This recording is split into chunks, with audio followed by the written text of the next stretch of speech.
Nope.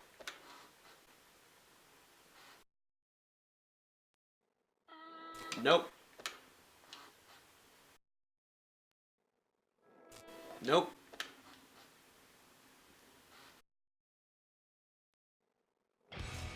Nope. There we go. I love this level.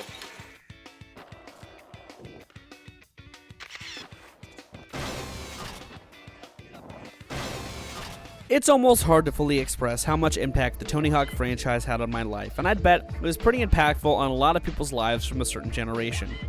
I've never been good at skateboarding, but ever since I first sampled this game in one of those sweet Pizza Hut demo discs, I was hooked on the sport.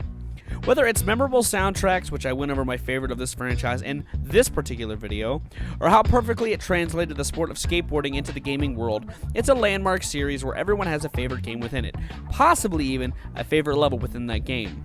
But for my money, nothing embodies and introduces the franchise better than the subject of today's episode of I Love This Level, the segment where I break down my favorite levels within games.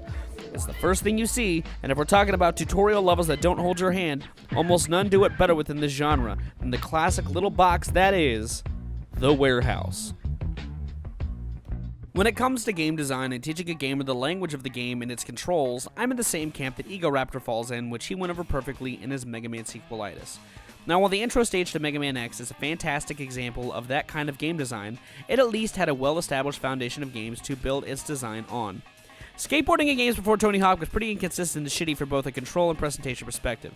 Neversoft seemingly struck gold with how this game controls, and its presentation feels super tied to the culture of the time seamlessly. However, given how questionable games have presented this sport, they really had to sell it to people, which is where the titular level comes into play. This is the level that was on that aforementioned demo disc. The slices were so big you have to fold them. And they were dripping with cheese and the sauce and the thing. Steve, you're only 15. And in hindsight, I couldn't think of a better place to put someone new to this gameplay style. There's a lot in such a small package, and with the addition of tasks you need to accomplish within the specific time limit you're stuck in, it gives people so many different options on how to tackle things. Sure, I can knock out the whole lot in a single run now, but that's after a lot of practice. The level is even designed in a way to lead you along to some of the goals with the boxes and the quarter pipe at the top to help you rack up some points early. But it doesn't waste any time opening itself up with two huge slopes to show you how fast you can go and how high you can reach by putting a ramp at the bottom of one, and the most superior of, the hills. That, with just the right jump, can lead you to the biggest secret and another task within the level.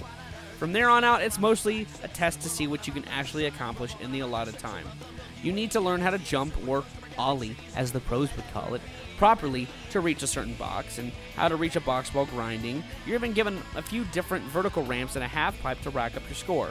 There's a slew of rails at varying heights to let you get a feel for grinding and jumping from there to chain combos too. This level as a whole just feels like it was meant to show you most of what the game will have to offer without spoiling all of its secrets at once, and I think it executes that masterfully. That's probably why the level has appeared in so many games in the series, with updates to the look, and in Underground 2's instance, even adding a whole other section to the level. None of that, though, pales in comparison to its greatest appearance. Yes, the warehouse from Tony Hawk Pro Skater 1 was also in the not-as-cool other Pro Sportsman X game, Matt Hoffman's Pro BMX! I've got to buy. Tony Hawk's Pro Skater is a fantastic game that has so many great levels, from the downhill segments like the mall and the downhill jam that contextualize the foundations into more speed and methodical planning out to have the best route to accomplish the objectives, to the competitive levels like Burnside and the Chicago Windy City Slam that put a huge crunch on the player and forced them to chain combos in a truly unique way. There's a lot of thought put into the levels and how they force the player to adapt that made this game a wonderful foundation for this franchise to build upon, that I couldn't help but set aside an episode of this segment for what I'd argue is the most important slice of that legacy. Now that's going to conclude this episode of I Love This Level. If you liked it, be sure to give it a like. If you want to see more of my music, gaming, and general nerdery content, be sure to subscribe. On screen now are my patrons. Special thanks to them. If you'd like to join their ranks and support the channel in that way, linked in the description is my Patreon. On screen now as well are various playlists to go and check my playthrough of this game, something else YouTube recommends, something else that's related to this, and the playlist for this segment.